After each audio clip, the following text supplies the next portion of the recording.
We start with Act 2, Scene 6. It is set in Venice before Shylock's house. Okay. So the scene has been set in again the same it was in scene 5. The setting is the same. Then also it was before Shylock's house, and it was decided they are going to meet again after making the arrangements of the mask. Right. So now enter Gracino and Salarino masked. They are now wearing their masks and they have come back to this place that was decided. This is the penthouse under which Lorenzo desired us to make stand. Penthouse means portico or porch, the area that you have in front of your house between the door and the main gate, right? So that area where sometimes we like park our two-wheelers and all, that area is, or we put table and chairs. Actually, it is for sitting down and all, but we Indians manage anyhow, right? So, no Hindi words. So, that is the portico or porch that he is calling as penthouse. So, there is a porch or portico, and they are standing there. And Gratiano is saying that this is the place where Lorenzo had desired us to come and wait. He wanted us to come and wait over here. Make stand means wait. Keep underlining and writing the meanings. Salarino, his hour is almost past. So he says that the time that had desired us to come, that time has already passed. We are late, right? And he is also late. He's also not there, right? And it is a marvel. He outdwells his hour. For lovers ever run before the clock. Marvel means surprising. He says, Gratiano says, that it's quite surprising that he has not come up till now, that he is outdwelling his hour, means staying beyond the decided time. Because the lovers, they are usually so excited that they would reach the destined place few minutes before, and he is late, not even on time.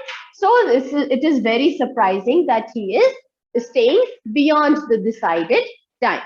For lovers ever run before the clock. Like if it is decided that we are going to meet in the park at 4 p.m., they'll go there and wait for their beloved at 3 p.m. only, right? By chance, she will come early and I'll get 5 minutes extra, right? So like that, he's saying that the lovers, they run before the clock. Then Salarino says, oh, 10 times faster, Venus's pigeons fly to seal love's bonds new made than they are wont to keep obliged fate unforfeited. So Venus is the goddess of love. We talked about Cupid. You remember? I told you he's the god of love. So this Cupid is the son of Venus. Venus is the goddess of love. Write it. Underline and write. Venus is the goddess of love and Cupid is her son. So now the chariot on which Venus sits and goes around is driven by pigeons, right? Pigeons, they fly and drag the chariot on which Venus stays, right? And then Venus goes everywhere and seals the bond of love between two people.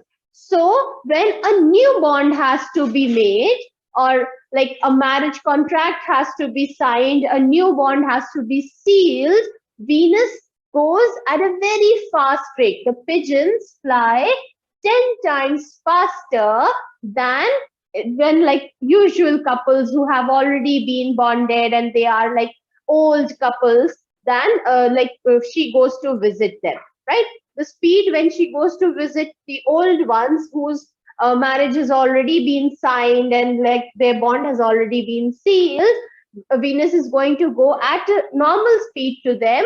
But when a new bond has to be sealed, then then her pigeons fly at a speed 10 times faster to drag her chariot so that she can arrive very quickly. right? So Salarino is in a way saying that why, like lovers, why do they run before time? Because Venus herself comes very fast, right? So everybody is like in a hurry when things are new, right? When a new bond has to be sealed, then even Venus comes at a very fast rate, right? So going by the words, oh, 10 times faster, Venus's pigeons fly, means Venus pigeons fly at 10 times the speed, the normal speed, to seal love's bond new made, to seal a new bond of love. If you want to write, you can underline and write, to seal a new bond of love. Then they are wont to keep obliged. Then the ones who are obliged to keep their faith unforfeited, means that their faith has already been sealed, and now they have to just like be faithful to each other and spend their life together. Their bond has already been sealed. So to visit them, Venus would go at a normal pace, but to seal a new bond, Venus is going to go 10 times faster than the usual speed, right? Obliged, unforfeited is means unbroken, right? And obliged faith is like the marriage contract, right? Faith bound by the marriage contract. Once you're married, you're obliged to be faithful to your spouse, right? Whether husband or wife, you're obliged to be faithful to them, right? So to keep that faith unbroken, Venus keeps visiting them and blessing them. Then Gratiano says that ever holds to, that ever holds, that this thing always holds. That whenever there is a first time to something, it's like, very exciting and all, right? There is a different kind of energy level. This holds for everything. Like, for example, now I'll remind you that Gratiano is the clown or the fool of the play, and he speaks a lot, right? And a lot of nonsense, right? But then that nonsense also has hidden wise words, right? I had even informed you that the fools are the wisest of the lot, right? So he is like going to speak too much, and it is going to seem like nonsense, but then there will be depth in his words, which is going to add some homework for you, right? More talk means more work for you. So now Gratiano has started. That ever holds. That is, it holds for everything. And now he's going to give a lot of examples. Who riseth from a feast with that keen appetite?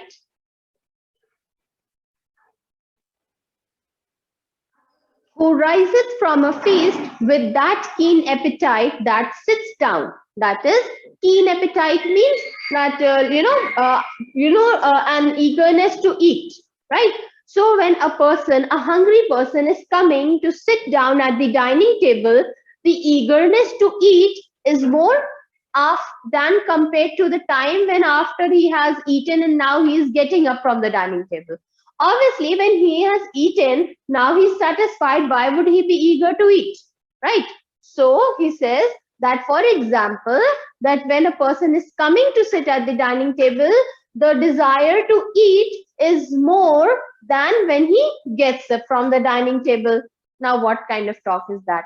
But still, where is the horse that doth untread again his tedious measures with the unweighted fire that he did pace them first? Then giving the example of a horse that is going on a new path, right? He's saying that this is an entire new path. So when the horse is going to gallop on this path, tread on this path, it's going to go all galloping, excited. It seems like kind of adventure for the horse going on a new path. But then when it comes back on the same path, returns, or maybe it becomes a daily routine for it to go and come back, then it won't be like so exciting. It will be a normal routine. It will just go, the same excitement won't be there. All the things that are with more spirit chased than enjoyed. Everything is chased with a more spirit, with more eagerness, with more enthusiasm than it is after achieved. Like it often happens with you people that you want certain toys and all.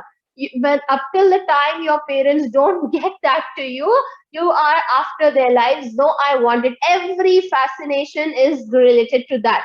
If I had that, I could have done this. If I had that, I could have done that. Everything is going to focus around that. Same thing, you will keep chasing it. And when once you get it, your parents get it for you, you will like maybe play for a day or two, and then it'll go in some corner. You won't even remember that I have got this, right? So the same thing, that everything is chased with a more enthusiasm than than after it is received. Once it is received, the same enthusiasm, the same eagerness is not there, right? Because you know now it's yours, right? It's not going anywhere. Then how, like a yonker or a prodigal that scarved bark puts from her native bay, hugged and embraced by the wanton wind. Now, giving the example of a ship, right? Comparing the ship to a yonker or a prodigal. Underline and write yonker or a prodigal. Underline the entire thing and write. A high-spirited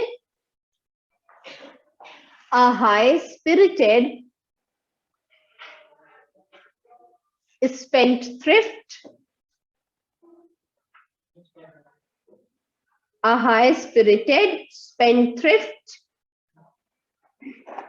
Wait, I'll write.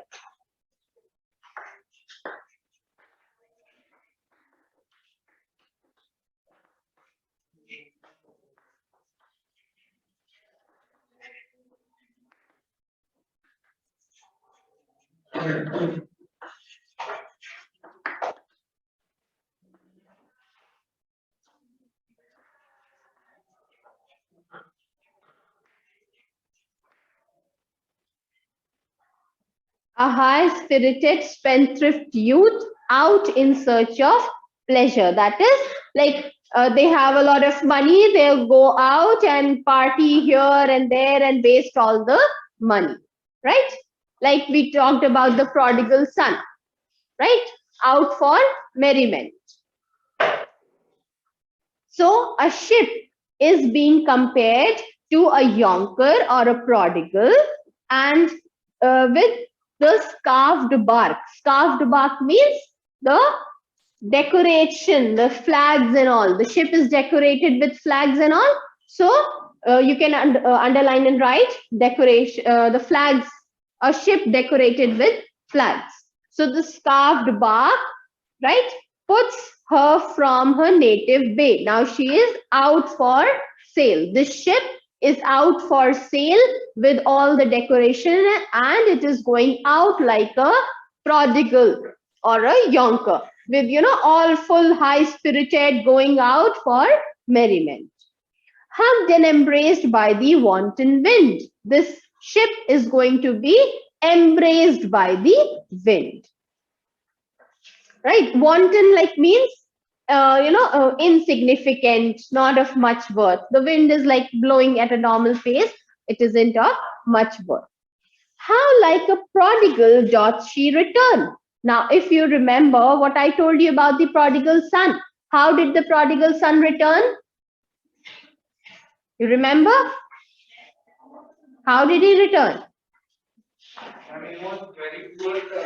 He was in a condition that he was supposed to eat the food of the pig. He dreamt. He did not actually eat. He fed the pigs, took care of them, and he dreamt that he was eating the food of the pigs.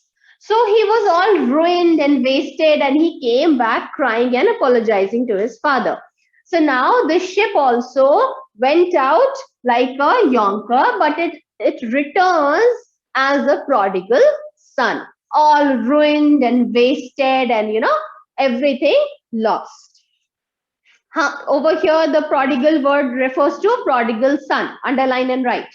The first prodigal was just a spendthrift, but this prodigal refers to the prodigal son. In the same speech, 2 times prodigal has come, right?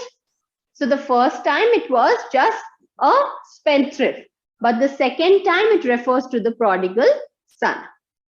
So how like a prodigal doth she return? That is, it returns like the prodigal son, all ruined and wasted. With over-weathered ribs and ragged sails. Over-weathered means weather beaten, right? Weather beaten. And ribs of the ship would be, that is the main frame of the ship, right?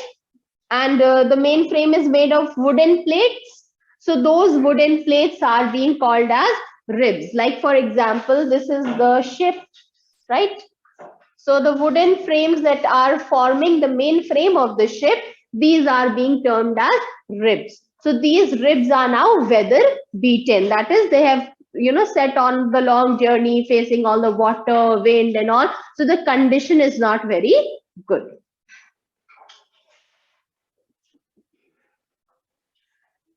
Right. So he gives the example of this ship that when it goes out, it is going out all decorated and full spirited, high spirited, full of enthusiasm like a yonker. But as it journeys around, it comes back like a prodigal son. So it holds for everything. Whenever something is done for the first time or a journey is starting, everything seems all starry and flashy. But then as the things go on, slowly we all return to the same normal back self. The high spiritedness is gone, all the enthusiasm is gone, and it becomes a normal thing, right? So he gives the example of first a hungry person sitting at the dining table, then a horse, and then a ship, right? So you can be asked about these examples, right? So now, obviously, Salarino must be getting bored of all this. So he sees Lorenzo coming. So he quickly says, "Here comes Lorenzo. More of this hereafter. I'll listen to your nonsense later on. Lorenzo has arrived." Enter Lorenzo. "Sweet friends, your patience for my long abode." So he's saying that you have been patient while waiting for me. So thank you for that, right? He's calling his friends sweet. Why? Because they've been waiting for him for so long. "For my long abode." Abode means delay. Underline and write. Delay. So he's saying that you've been waiting very patiently and I have been away so long. So thank you for that. "Not I, but my affairs have made you wait." So he's excusing himself, saying that I did not make you wait deliberately. Not I means I did not make you wait intentionally or deliberately, but my affairs, my business thing, my things that were going on, those kept held me back, and I couldn't come, and I had to make you wait. "When you shall please to play thieves for your wife." So now he's saying, when you are going to desire to become a thief and go and steal your wife, I will watch as long for you then, because you've been watching for me while I am out to steal my wife. I will also help you when you try to become a thief and you've decided that you are going to become a thief and go and steal your wife. So like he's just in a way saying, because he's actually stealing, right? Going to Shylock's house and stealing his daughter and going away, right? So he's being a thief. So he says that when I am being the thief stealing my wife, you are watching out for me. So I'll also do the same for you, because that is what friends are for. Friends are for dragging you in the pothole along with them. So he's going in the pothole and telling his friends that when you want to come, I'll drag you also. Don't worry. Right. So he says that you've done for me enough. Thank you for that. I'll also help you. Don't worry. Right. When your time comes. Approach. "Here dwells my father." So now they are heading towards, like they were standing in front of the Shylock's house. So now they've come to the gate, and he's saying, "No, approach that, come, let us go there." And then he shows the house of Shylock. "Here dwells my father." Who's the father? Shylock. Father doesn't mean the father, it means father-in-law. Actually, future father-in-law, because they're not yet married. You can underline and write, future father-in-law refers to Shylock. Obviously, he's saying it sarcastically, right? Because he's no longer going to be the father because Jessica herself is disowning him. So how can Lorenzo, be his son? So he's saying it sarcastically. If you want to write, you can write there in brackets, sarcastically. Sarcastic, Sarcastically.